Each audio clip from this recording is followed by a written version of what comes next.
Last ஒரு 3 இயர்ஸா வந்து ஒரு மளிகை கடை வந்து சத்தத்தில் நம்ம ரன் பண்ணிட்டு இருக்கோம். அதில் பார்த்தீங்கன்னு நினச்சிக்கோங்களேன், தயிர், மோர், பால் எனி டைம் வந்து நம்மளோட பண்ணையில் இருக்கிறத வச்சு நம்ம சேல் பண்ணிட்டு இருந்தோம்.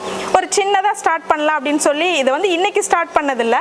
அம்மா சின்ன வயசுலேருந்து இந்த வியாபாரம் தான். என்ன அப்படின்னு பார்த்தீங்கன்னா, வீட்டில் நெய் காய்ச்சி கொடுக்கறது, தயிர் போட்டு கொடுக்கறது, அந்த மாதிரி அம்மா சின்ன வயசுலேருந்து செஞ்ச வேலையை தான் இப்போ கொஞ்ச நாள் கேப் விட்டதுக்கப்புறம் இப்போ நாங்கள் ஸ்டார்ட் பண்ணியிருக்கோம். லாஸ்ட் 3 இயர்ஸ் பார்த்தீங்கன்னா நிறைய நம்ம கொடுத்துட்ருக்கோம்.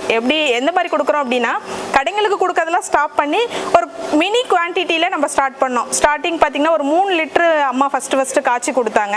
அந்த 3 லிட்டரு வாங்கிட்டு போனவங்க அவங்க ரிலேட்டிவ் சார்பில் சொல்லி அது பார்த்தீங்கன்னா அப்படியே கொஞ்சம் கொஞ்சமாக இன்க்ரீஸ் ஆச்சு. நம்பவே முடியல, இந்த வேலையில் இவ்வளோ ஷார்ட் டைமில் நம்ம வளர முடியுமா அப்படிங்கிறது நம்ப முடியாத ஒரு விஷயமா இருந்துச்சு.